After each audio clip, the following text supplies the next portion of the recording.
speaking of high school, we're pretty excited because this is the first year that just about everybody is going under the sanctioned umbrella, and those that didn't come under the sanctioned umbrella are looking for games. What are the changes going to be for referees with this new sanctioned across the board? With a few exceptions, we have Vermilion boys that won't be sanctioned, Custer boys won't, or their co-ed team, and then we also have Chamberlain co-ed team. Correct. Well, we've kind of had this mishmash of is it NFHS rules or isn't it NFHS rules for a number of years. And last year, the State Youth Board basically said all our games we want to use NFHS rules. And so all the officials that we're assigning now for all the official NFHS games are registered with National Federation High School. And the South Dakota High School Activities Association has been very good about giving reduced fees for first-time officials. They've been very good about helping us get our reciprocity officials from Iowa and Nebraska. I imagine we're going to get some from Wyoming and perhaps some from North Dakota. But it's enabled us to put all our officials on the games. Unfortunately, for a lot of people, well, for myself, I'm not a first-year official. I've been a National Federation High School official for, I think I started in 2002 with Iowa. And when I go to register in South Dakota, it's an additional fee I have to pay in order to become a National Federation High School official.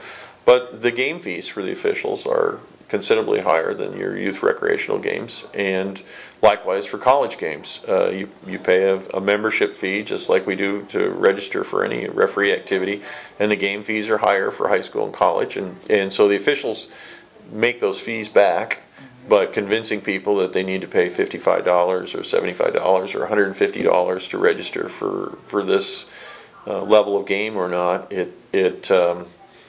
we're hopeful that people will see that once they get going, and there's a lot of games out there to work, and for a first-year official, $17 is a pretty easy hit, but for the second-year person that comes back who may have to pay the late fee because they didn't get things done by July 1st, you're talking $70, $75 to register, and officials look at that and they say, well, that's a lot of money. Well, your first high school center for a varsity game, the fees are pretty standard. I think at 80, 60, 60, you make that fee back in one game. So it is something that the State Youth Board's high school committee had been working for 10, 12 years. And to see it finally happen, there's a lot of people that are really pleased with it. Yeah, well, and there really shouldn't be anything different from a referee perspective with the high school now. Okay. The rules are a little bit different, and I brought these along today just so you can see, the U.S. Soccer laws of the game, and then you've got your NYSOA laws of the game, and the most recent National Federation law book. Okay. And there's things that are different in each book. That's a lot thicker. The role that the referee plays dealing with the student athlete for National Federation High School and the role that the referee plays for college athletics is different than a youth league game. And for the student athlete, of course, safety is a very important thing on all levels. But for the student athlete, for the high school game, they just have a different perspective, and they have a lot of little detailed rules about eligibility and substitutions and how many halves you can play, whether it's JV or varsity. And those are things the referees have to learn. You have to understand how substitution works because it's different than the youth league game. And likewise with the NYSOA games, the NCAA rules are different. And that's the other, going back to the Registration and Learning Center, these are things that you can sit down and you can go through these things. I don't mean to go off camera on you, Carol, but you can actually sit down and say, can you tell me the difference between this, and this, rather than trying to teach the same thing over and over again. And that's where we lose kids with recertifying as officials. Is the one comment I've heard over the years is, it's just so boring. I have to sit here all day and listen to this. Isn't there somewhere I can go and get this information? And so this is something we hope to be able to do as a state referee committee, is to provide learning and training for all the officials in our state. the youth league officials, the high school officials, the college officials become more active in all levels of the game. So, well, and the NYSOA is the college. correct. That's the college officials. So, and it just seems to me that the changes in going to the online learning is going to open up the door so much more for instructors to not be lecturers, but to be leaders of conversations. Correct. And I've always enjoyed those classes much more. When you go to advanced training courses for all levels of referee instruction, the more feedback you get between the class and the instructor, and the better discussion you get going, the more I feel like I learn. We've been going over the Iowa Referee Academy for many years, and they bring in FIFA level instructors. Yeah, that's a very well-known academy for referees, isn't it? Well, Mr. Geiger that refereed at the World Cup, he was one of the instructors a number of years ago when I was over there, and think they'll get him back again? He may be a little in demand, huh? he was outstanding, and I told him after his class he was the best instructor I'd ever had, and we're hopeful that this will be an opportunity for our instructors to grow and share that kind of information. You mentioned the young referees getting bored in the classes, and that brings up a very good point that we hear across the country about the difficulty of not only acquiring but retaining young referees, and it's not just in soccer, it's in other sports as well. What are you doing with the South Dakota Referee Association and Committee? What are you guys doing to get more kids involved? Well, when I became involved with the State Referee Committee in 2009, recruitment and retention was one of the topics that I was focused on right away. Had to be the first thing you saw on your plate, wasn't it? Yeah, and U.S. Soccer has, in any given year, somewhere between 140,000 and 150,000 registered officials. And turnover for youth officials is about 40% a year. And for associations like Dakota Alliance, whose office we're sitting in here today, I know that Frank budgets a good amount of money for recruiting and training officials, and to see almost half those people turn over every year has to be frustrating for them. And I know that's a topic we've discussed with many people from the State Youth Board, is what we can do to retain youth referees. I think that the classroom setting is one way of providing information to officials, but those of us that have been in referee administration or just refereeing for a number of years, we know that you don't make referees in a classroom.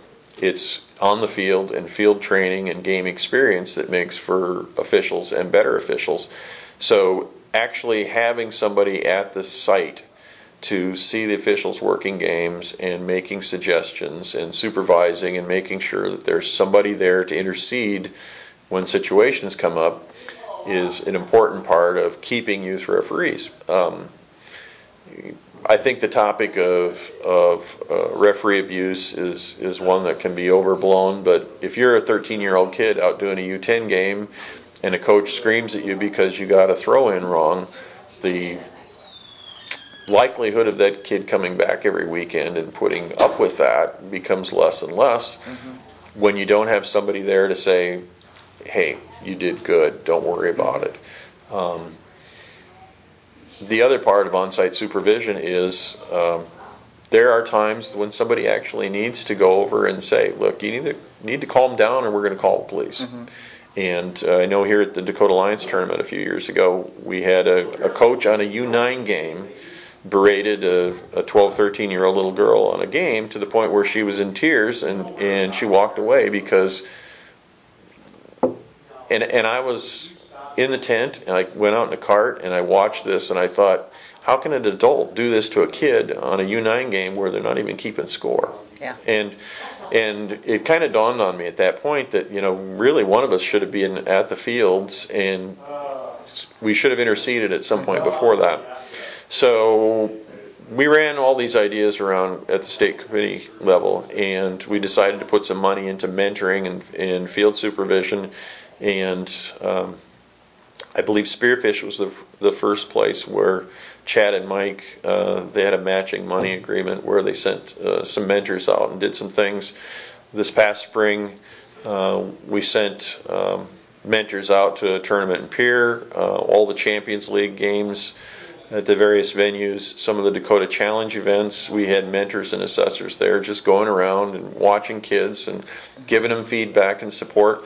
And it's one of the things my partner Kevin Messman and I do some of the signing for Dakota Lions here, and this fall we've got a plan worked out with Frank where we're going to have mentors out at the field. That's great. And both at Tomar and at Yankton Trails, just some adult there who has some experience as an official or at an administrative level to go around and give kids feedback and support when they need it.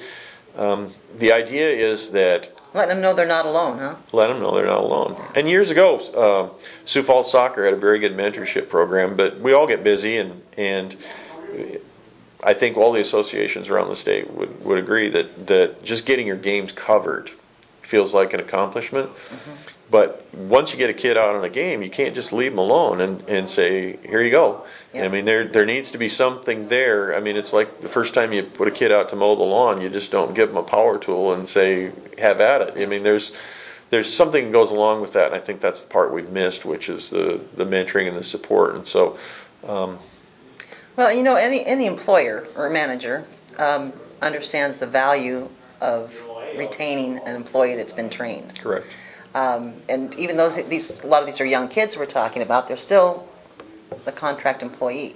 So once you've trained them, you need to continue to provide support and evaluate them and give them feedback, because employee evaluations, as a business owner knows, are an important part of your employee satisfaction as well, and for you to get feedback as to how satisfied the employee is. Yeah. And I talked with Mike Watson yesterday, who is the State Director of Assessment. Correct. And we talked a little bit about what's going on with assessing and how that dovetails in with mentoring. From your perspective, how do you see those two pieces fitting together? Well, our assessment process is designed to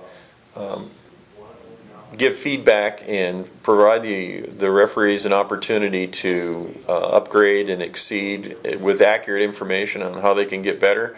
And mentoring is a lot of the same stuff. It's more of a developmental assessment, but not quite even that formal, right? Yeah, it's more just small pieces of advice. And there are a number of different types of assessments, upgrade assessments, maintenance assessments, development and guidance.